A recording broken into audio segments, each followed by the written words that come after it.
something will happen to these two countries that will make them not significant anymore, okay? And the best prediction for the United States then is civil war, right? Okay, civil war. Okay, and this is where all these eschatologies converge. So in other words, this war in Iran is happening so that these different eschatological traditions can achieve heaven on earth from their perspective. All right? So what this means, so given this convergence, we can actually predict certain events that will happen over the next 2 to 4 years. Okay? Because they all want these things to happen together. All right? So let's look at some quick predictions.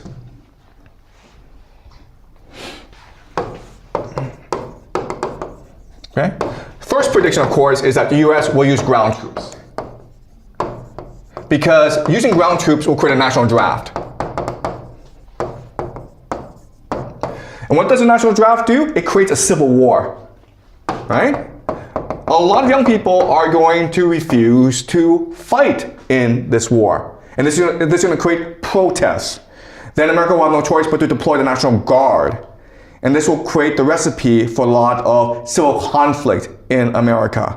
Okay? Another thing that will happen is because you use ground troops, you will lose the war, and then CENTCOM, which is the American military in the Middle East, will then transfer over to Israel. Okay?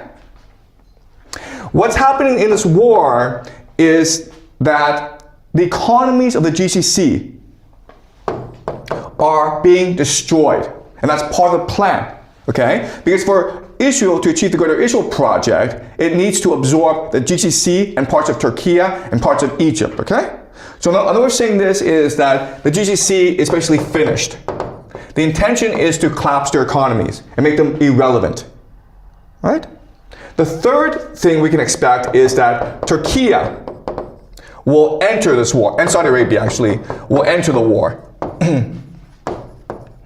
Because you want to use this war to weaken opposition to these eschatologies as much as possible. Okay? So Turkey and Saudi Arabia will enter this war, and they will suffer tremendously because of their participation. All right. Again, the Al-Aqsa Mosque will be destroyed. Okay? And then you have the rise of Persia. Okay? The rise of Persia. Why is this important? Because you need the Islamic world to unite against Israel for the end of days. Right? So you don't mind if actually Iran wins this war, because by winning this war, Iran will activate its Persian identity. And this is important for eschatology because in the war of Gog and Magog, people are interpreting Gog and Magog, which will march against Israel. They're interpreting Gog and Magog to be Persia and Russia. Okay? Okay? Together they will march against Pax Judaica. Number 6 is that in Israel, you will achieve the Pax Judaica and the Greater Israel Project. Okay, so the Greater Israel Project and Pax Judaica are not the same thing, guys. Greater Israel is just basically the territory that the Israelis believed that God had promised their ancestor Abraham. Pax Judaica is a one-world government, okay, based on AI surveillance and the mark of the beast. So what will happen is that Israel will use this war to expand its territory, and then what will happen is that capital, technology, will then start to flow to Israel in order to create the Pax Judaica. So think of companies like NVIDIA, Oracle, Microsoft, Google. Well, they'll probably transfer themselves to Israel because that is where the power will rest. Okay? So Pax Judaica. Then you will have Russia winning the war in Ukraine. Okay? And then return Greeks to Constantinople. basically, another way of saying this is, it is possible that the Greeks go to war against Turkey, and then Russia supports the Greeks and return the Greeks to Istanbul, okay? But then you're like, wait a minute, Turkey is a NATO member. Well, we can also expect destruction of Europe, okay? The end of NATO, basically. So, this war in Ukraine, it's not just about Russia protecting its borders. This war in Ukraine is also meant to achieve orthodox eschatology, to destroy Europe, to destroy NATO, so that Russia can achieve the third Rome prophecy. That means the destruction of Europe. So I will discuss the Russian-Ukraine war later on as we go along, okay? But what I'm trying to show you is that just by, okay, analyzing the most extreme eschatologies of different religious traditions, you can then, from this analysis, pick out points in which they agree. Okay? And at these points, you can figure out then how they will affect current geopolitics, to make certain predictions about how the war will progress, about how the world will transform itself in the next 2 to 4 years. Okay? So this is called the law of eschatological convergence. It gives us tremendous insight into why things are turning out the way they are.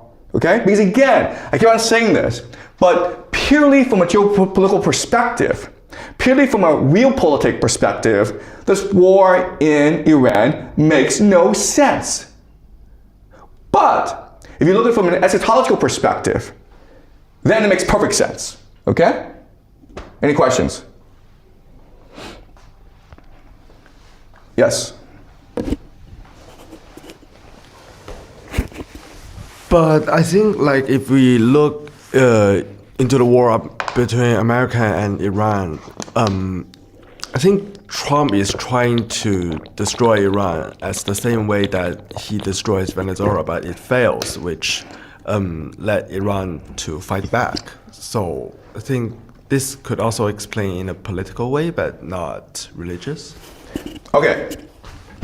All right, that's a great point in that, listen, there's an explanation, which is that Trump is just stupid. He's arrogant. They had too much success in Venezuela. They go into Iran, and they think it's the same thing, and now they're losing, okay? And because they're losing, they are just panicking, okay? Okay, that's true. And if this explanation is true, then what will happen, what we can expect to happen is that Trump declares victory and goes home. Okay? That's what we can expect.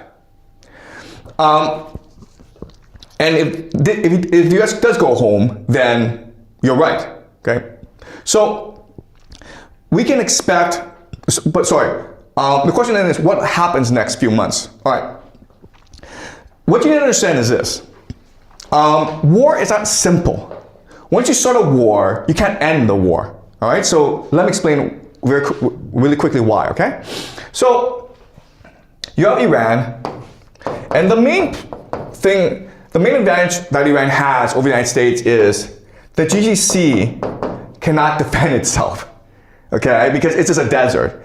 And Iran, it's a mountain fortress, so it can shoot rockets, it can shoot drones at the GCC, and the GCC can't defend itself, okay? Before, they thought these US bases could defend against Iran, but now you recognize these US bases can't defend themselves either, okay? All right, so the other thing that Iran did was close out the Strait of Hormuz. Okay, they closed out the Strait of Hormuz. And this is important because the GCC then exports oil to Asia and gets back food, okay? So the GCC basically requires the Strait of Hormuz in order just to survive, okay? Now, let's just say that US, Donald Trump's like, you know what, screw this. This is a stupid war, the Middle East is stupid, we're gonna go home, okay? What happens now? What happens is that Iran says to GCC, hey man, you attacked us. You destroyed our infrastructure, you destroyed our economy, you have to pay a compensation, okay? Right? Also, hey man, Now we control the Strait of Hormuz. So if you want to use Strait of Hormuz, you have to pay us a toll. You have to pay us a tax. Right? So all this money of the GCC, before it's going to the United States to fuel the US economy, now where does it go? It goes to Iran. Right? That's a lot of money, man. We're talking about trillions and trillions of dollars. And what will Iran use with this money? It will use this money to repair its economy. So in 5 to 10 years, this is going to be an economic miracle. Where now Iran is able to industrialize really fast. And as a result, what's going to happen? What's going to happen is that if the United States leaves the Middle East, Iran becomes the superpower and controls the entire Middle East, right? Now Israel has nuclear weapons. And so what's going to happen is that Israel and Iran will sign a peace treaty, okay? But the United States won't be involved. The United States goes home, it doesn't get any money from the GCC, and what's going to happen to the US economy? It's going to collapse. Why? Because the entire US economy is based on the stock market, on finance, on AI, on investment from the GCC, right? So the question then is, can Americans go home? The answer is, no, they can't. Because if they go home, the economy is going to collapse, and the people are going to have a revolution anyway. So you're better off sending people to Iran than have the people in America cause a revolution, right? Okay? So you're right in that it's possible that Donald Trump made a mistake, but it doesn't matter if it was intentional or accidental. You have the same outcome. And strangely enough, this outcome that you have matches that, aligns with these different eschatologies in the world. Okay, does that make sense? Okay, all right. Any more questions? All right, okay, so we'll continue this next week, guys, okay?